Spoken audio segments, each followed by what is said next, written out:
irmãos, diz assim a palavra de Deus, porque a palavra da cruz é loucura para os que perecem, mas para nós que somos salvos é o poder de Deus.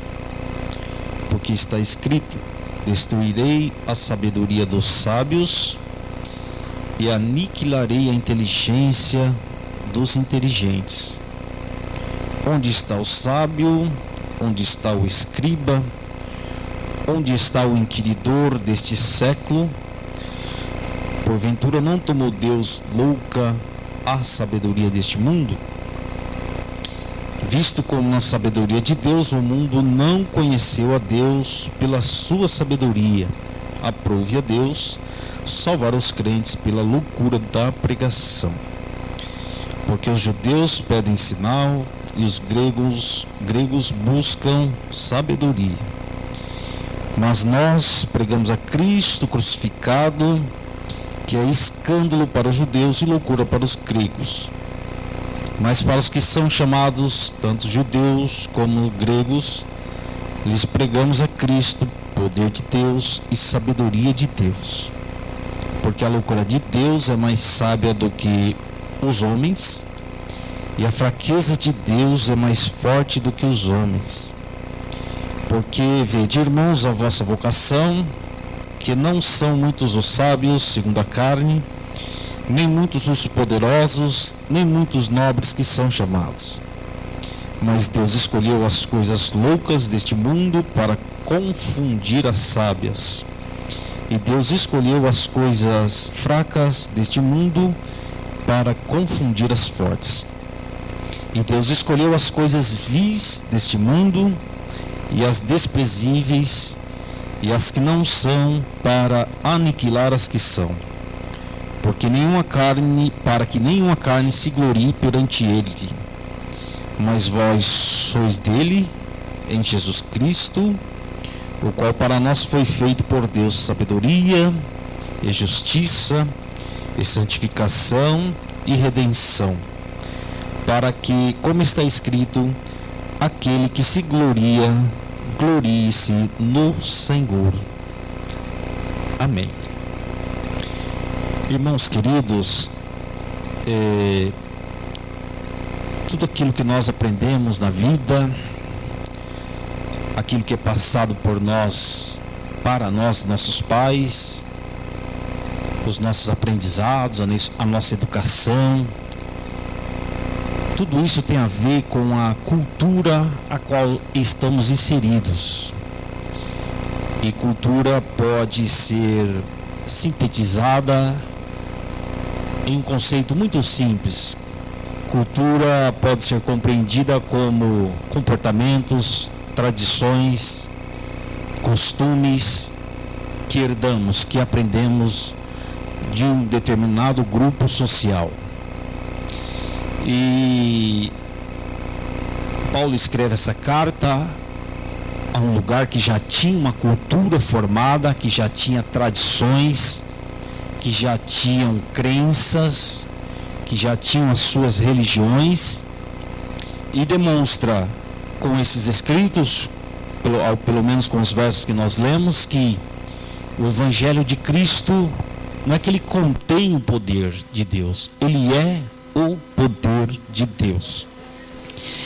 E suficientemente capaz para mudar tradição, para mudar cultura, para mudar costumes. O Evangelho de Cristo é capaz de promover mudanças em um grupo social, em uma sociedade, em uma família, em uma casa. Tanto é que em uma casa onde não havia adoração a Deus, uma vez que o Evangelho é recebido lá, a casa passa a ter adoração a Deus.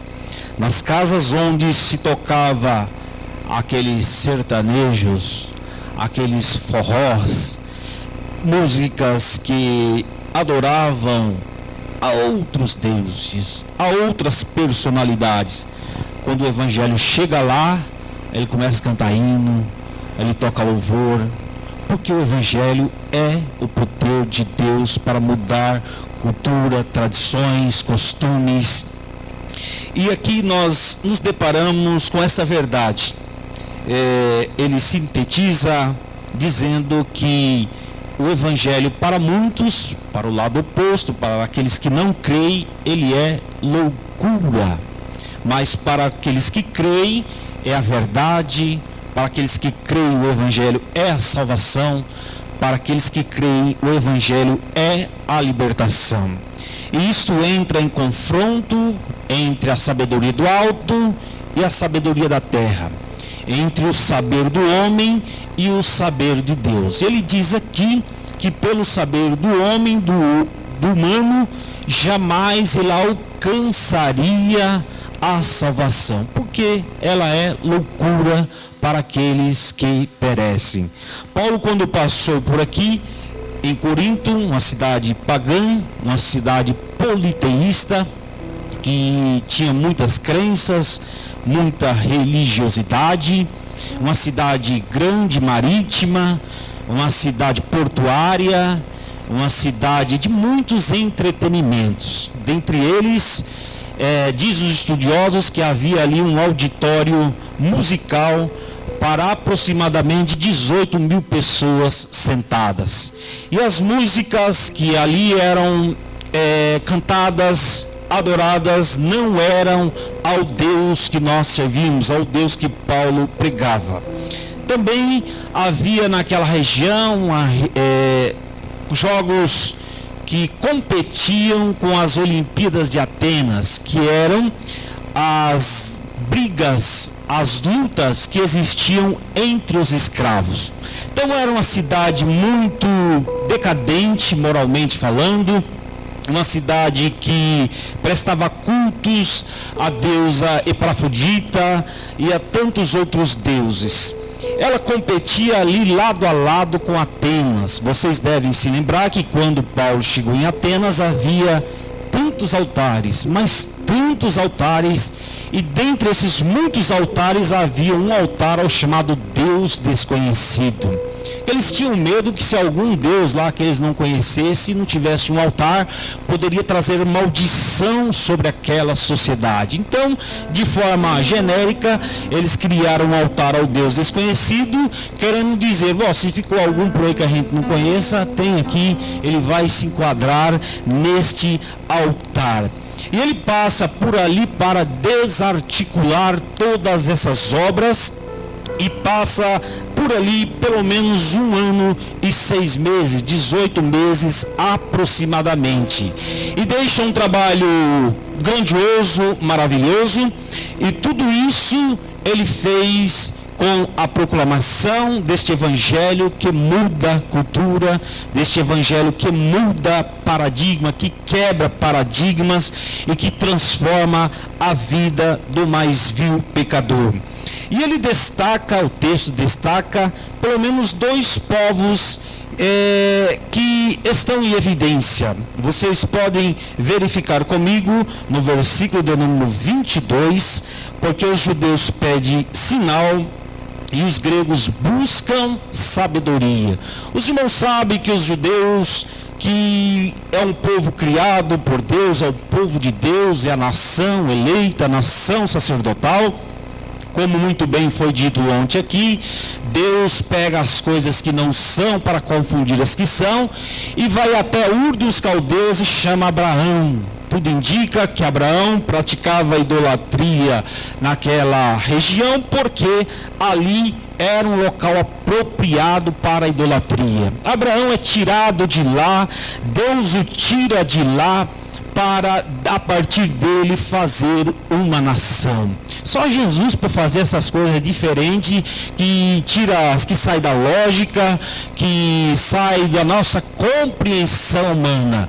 E a própria formação de Israel, como também foi dito ontem aqui, é um milagre nas mãos de Deus. A Sara era estéril, o Senhor abre a sua madre, e depois as mulheres subsequentes também eram estéreis, e o Senhor então promove o milagre, vai abrindo as suas madres e elas vão concebendo, e Deus então vai formando um povo a partir de mulheres estéreis. É só Deus para fazer umas coisas dessas.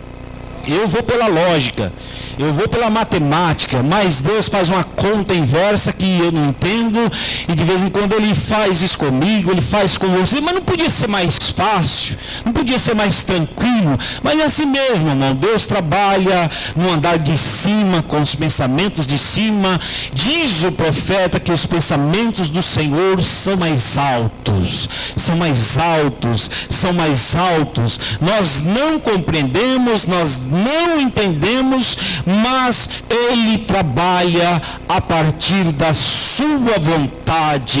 Não prevalece a minha nem a sua, mas prevalece a vontade dEle. E o povo judeu, o povo de Israel, a nação de Israel, ela é formada vivendo milagres. Então, vocês devem se lembrar que quando Israel é tirado do Egito, ao grande milagre, a grande maravilha que acontece, o Mar Vermelho se abrindo. Vocês devem se lembrar também que o povo não tinha o que comer, o céu se abre e aquele povo começa a ter comida, carne, cordonizes. Deus também fez um grande milagre, transformando a água amarga em uma água doce. Só Deus pode fazer isso. A água salubre é uma água insalubre, uma água que fazia mal. Portanto, Deus fez um milagre, transformando-a em água doce. E a própria história de Israel mostra milagres, milagres e milagres e milagres e milagres.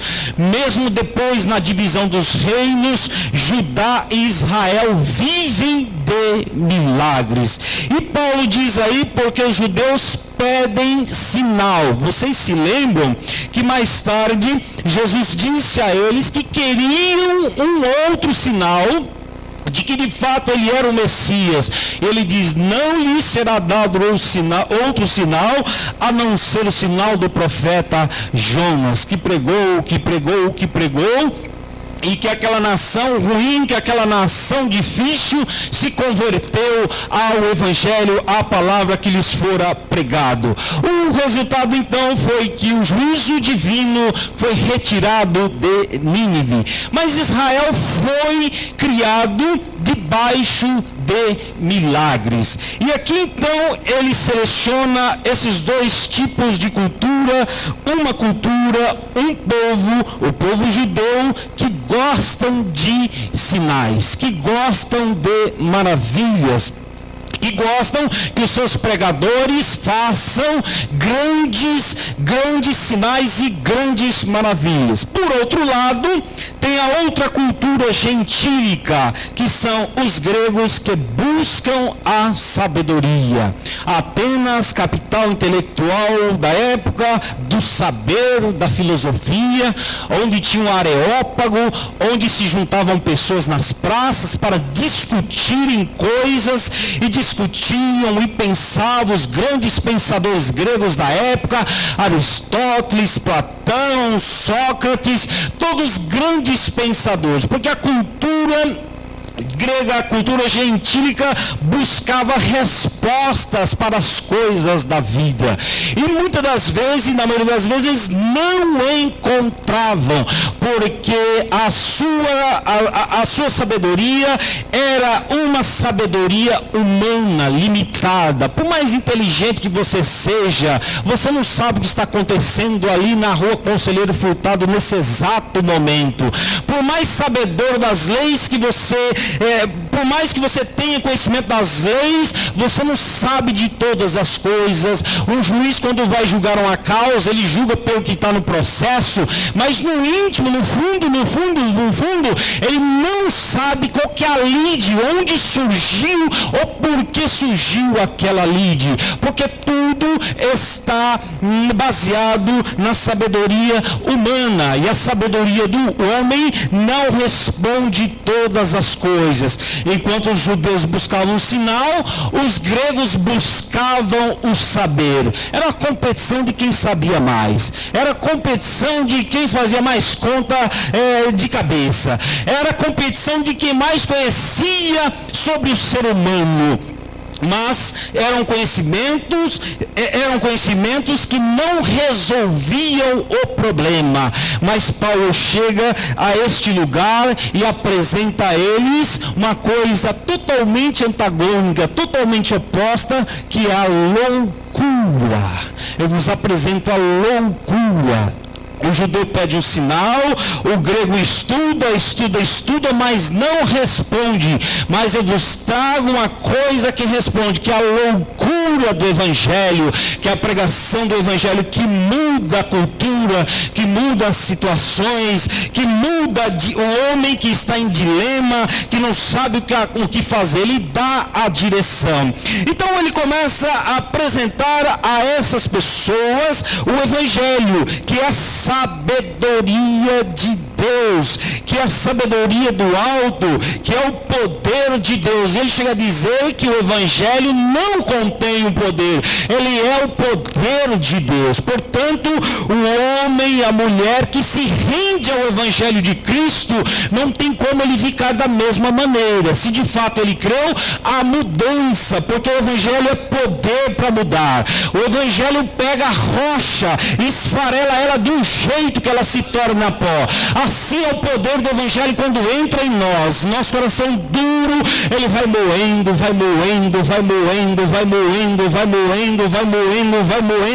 e chega uma hora que o homem não consegue mais viver em soberba. Evangelho e soberba são coisas distintas e coisas que não estão alinhadas. São coisas que aonde o evangelista, a soberba não está. De maneira que se o evangelho realmente encontrou guarida no seu coração, a soberba vai diminuindo, você vai se rendendo, porque ele é poder, ele tira o álcool, ele tira a bebida, ele tira o homem sanguinário também, é afastado dos seus males, porque ele é poder, ele vai destruindo. Diz a Bíblia que o Senhor Jesus veio para desfazer as obras do diabo. Onde tem um trono de diabo, onde tem um trono que adora o Lúcifer, o Satanás, onde o evangelho chega, esse altar é destruído e é erigido um altar de adoração, de louvor, de gratidão ao Deus Todo-Poderoso. Mas ele chama isso de loucura, porque a loucura de Deus é mais sábia do que os homens, e a fraqueza de Deus é mais forte do que os homens. Sabe, os irmãos, que a morte de cruz era uma morte muito cruel. Ela era depositada nas pessoas que cometiam crimes hediondos, crimes que não tinham nenhum tipo de salvação ao indivíduo que a cometia.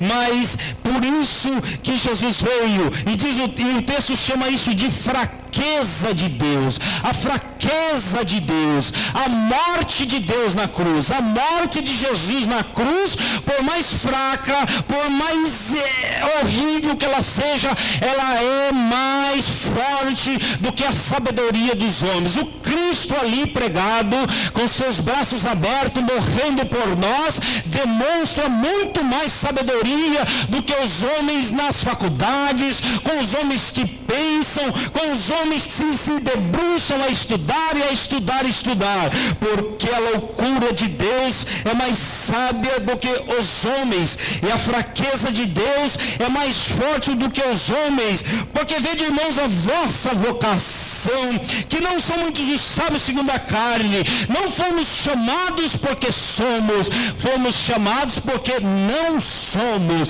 Não, você não está aqui porque você é bom, porque você veio de uma família boa, porque você tem uma boa educação, porque você teve um bom ensinamento. Você está aqui por causa da loucura, por causa da bendita misericórdia de Jesus, que através do evangelho embutiu a fé no seu coração. Você não tem fé porque você é bom, porque por causa disso, por causa daquilo, não. É porque o evangelho embutiu, quebrou as barreiras, abriu seu coração, descortinou as suas filosofias e pôs a fé salvífica. E diz Paulo aos Romanos que a entrada pela graça é pela fé, a fé salvífica, a fé que transforma, a fé que liberta. Mas quero destacar aqui ainda no versículo de número 28, e Deus escolheu as coisas vãs deste mundo e as desprezíveis. Uma das coisas que o Evangelho faz na vida do homem é mostrar que a escolha é primeira de Deus. Ninguém tem mérito aqui, nós não temos méritos nenhum para estar aqui, muito menos eu para estar falando a vocês nesta noite. Queridos irmãos, estamos aqui porque o Senhor inverteu a lógica. Ele foi onde eu estava, Ele foi onde você estava, e para o mundo esse aqui não presta, esse aqui não tem mais jeito, esse aqui não tem mais esperança, e a loucura do Evangelho já não tem esperança. Se eu escolho, ele é rejeitado, mas eu escolho. Ele não é bonito, mas eu escolho. Ele não tem dinheiro, mas eu escolho. Ele é de família pobre, mas eu escolho. E de maneira que o Senhor nos chamou. Você está aqui, você que me ouve pela internet, o Senhor te chamou. Sinta-se abraçado, sinta-se valorizado, porque o Evangelho encontrou guarida no seu coração, e através dele você foi chamado. Você é escolhido, você é escolhida. Tudo bem que não temos méritos nenhum, não prestamos para nada, mas Cristo nos chamou. Apesar dos nossos deméritos, Ele te colocou de pé, te pôs aqui para dar glórias e louvores a Ele. Você é um chamado, você é uma chamada de Deus. Mas o Evangelho mostra isso, que a soberba diminui. Então não tem cabimento crente soberbo, não tem espaço na família de Deus. E o Evangelho te chama, te convoca, você o aceita, e aquele que não era nada, agora passa a ser ingressado na família de Deus. Uma segunda coisa, além do chamado que o Evangelho te mostra, é que você é de Cristo. O pastor estava aqui contando o testemunho dele, que quase foi assaltado. Há inúmeros testemunhos, e uma coisa é certa, irmão, só vai tocar em você se Jesus deixar, porque você é dele, nós somos dele, nós somos feituras dele. Um dia nós nos rendemos a ele e diz: aqui está a chave do meu coração, o Senhor pode reinar. É verdade que estamos em um processo, e de vez em quando a gente libera uma área para ele atuar. Ele vai mudando, vai mudando, vai mudando, vai mudando, e ele quer dominar toda a casa. Mas o fato é que nós já somos dele. O Evangelho te conquistou, e você foi chamado, e chamado para entrar na família de Deus. Isso é motivo de glorificar, isso é motivo de adorar, isso é motivo de congratular ao Senhor que te chamou, ao Senhor que te resgatou. Para o mundo não servia, mas para Jesus serve. Para o mundo não presta, mas para Jesus serve. Para o mundo não tem valor, mas para a igreja de Cristo tem valor, porque o Evangelho pega as coisas que não são e confunde com as que são. O mundo e as nossas culturas valorizam o ter. Então, se você tem isso, você tem aquilo. Ele quer saber onde você estudou, ele quer saber o que você possui, o que você tem. Mas o Evangelho, ele quer o seu ser. Ele entra no seu ser e começa a moldar, e começa a mudar. E Deus escolheu aqueles que não são, e Deus escolheu as coisas vis deste mundo para confundir com as que são, de maneira que muitos olham para nós, mas não pode ser. Não é possível. Sim, é possível. Deus muda, Deus transforma, o Evangelho liberta, e Ele faz isso para confundir. E as coisas que são desprezíveis e as que não são, Deus usa para aniquilar as que são. Os irmãos devem se lembrar que Jesus não era bem aceito entre os fariseus e os saduceus, porque Ele tinha uma mensagem diferente, uma mensagem de confronto, e de maneira que as pessoas olhavam e o desprezavam, mas ele era o Filho de Deus, ele era o Senhor Todo-Poderoso, é Deus trabalhando olhando, confundindo as coisas que não são com aquelas que são. Vocês se lembram uma história muito curiosa e muito conhecida de todos. Era ilógico Davi vencer o Golias, mas quando Deus quer fazer o Davi vencer o Golias, Deus faz, porque Deus gosta de trabalhar no impossível. Eu não sei qual a sua causa impossível nessa noite. Querido irmão, coloque mais uma vez diante de Jesus, que Ele tem poder de mudar situações adversas. Ele costuma confundir as coisas que são com as que não são. Aquilo que aos olhos dos homens não tem jeito, aquilo que aos olhos dos homens não tem nenhum valor, o Senhor costuma inverter as situações. O Evangelho mostra isso para nós nessa noite. O Evangelho nos faz diminuir perante esse Deus que pode todas as coisas. Mas uma terceira coisa que quero olhar com os irmãos, que o Evangelho faz em nós, ele nos mostra que a salvação vem de Deus, que a salvação é pela fé, que a salvação é por meio de Jesus. Vejam comigo o versículo 30. Mas vós sois dele em Jesus Cristo, o qual para nós foi feito por Deus sabedoria, justiça e santificação e redenção.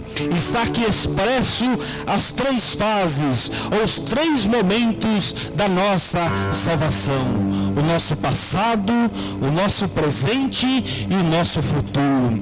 Lembra-se, os irmãos, que a justificação, ela é um ato declaratório, ela é um ato de Deus sobre as nossas vidas, que nos declara justo. Por natureza não somos justos, nós não praticamos justiça, mas o Senhor olhou para nós com os olhos de Cristo e disse: Ele é um pecador, mas eu declaro justo. Ele é um malfeitor, mas eu declaro justo. E alguém me pergunta: mas como que fica a justiça de Deus? Aí como fica a satisfação da justiça de Deus? Sim, querido irmão, a justiça de Deus recaiu sobre o seu Filho Jesus. É como se você chegasse perante o tribunal de Deus, acusado pelo adversário disso, daquilo. Jesus entra na audiência e diz: eu assumo todos os pecados dele, coloque sobre mim e o declaro justo. Ele te justificou. Aleluia! Não estou dizendo que você vai ficar rico, mas digo pela palavra de Deus: você foi justificado pela fé. Mas o texto ainda mostra a salvação no presente. Veja aí o verso 30. Porque Ele nos fez sabedoria, justiça e santificação. Os irmãos sabem que a santificação, ela é um processo. E os teólogos a dividem em pelo menos dois momentos: a santificação posicional e a santificação progressiva. O Evangelho te mostra isso.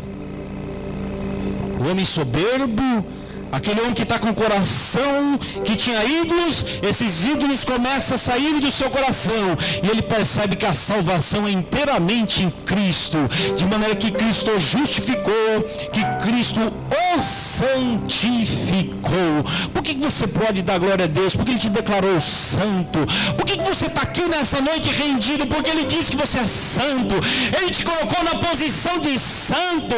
Paulo, quando escreve as suas cartas, ele chama aqueles irmãos, inclusive os irmãos de Corinto, de santos.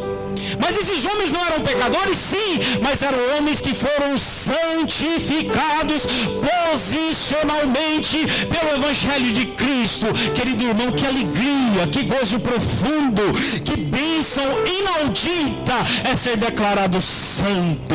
Santo, nós somos santos, nós somos os eleitos de Deus. Isso não é mérito nosso, é o Evangelho que trouxe, é o Evangelho que te colocou, de maneira que se você se afastar do Evangelho, você perde essa condição.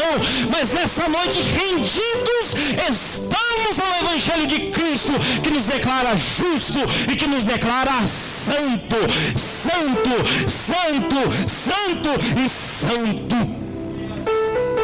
Mas a salvação, mas a santificação também, ela é progressiva. Diz a Bíblia que devemos buscar a santificação, porque sem a qual ninguém verá o Senhor. E aí vem um trabalho do dia a dia, que o Evangelho vai produzindo, que o Evangelho vai colocando em nosso ser. E por último, o texto nos mostra a nossa salvação nos finalmente, que é a redenção. Oh, como é glorioso saber e dormir e saber que se Jesus voltar, Ele vai te achar. Você é o santo de Deus. Você é justificado pelo sangue de Jesus. Quando você deita tranquilo, vou dormir. Porque se Jesus vir às 3 da manhã, mesmo que não esteja de joelhos dobrados orando, Ele vai me achar. Você está selado. É o selo, é o penhor do Espírito Santo. Enquanto você dorme, o Espírito Santo está aí. Enquanto você toma banho, o Espírito Santo está com você. Enquanto você dirige o carro, o Espírito Santo está com você.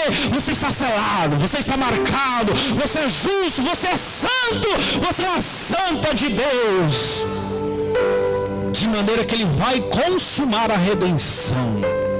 Os finalmente vão acontecer em nossas vidas se estivermos preparados. Eu tenho anseios na minha alma, no meu coração, de rever tantos irmãos queridos. Isso me alegra. Daqueles irmãos que já foram, que já estão guardados, porque eu tenho certeza que não é pelos meus méritos, não é por causa disso ou daquilo, mas pelos méritos de Cristo. Ele vai cumprir a redenção em minha vida. Ele vai me chamar.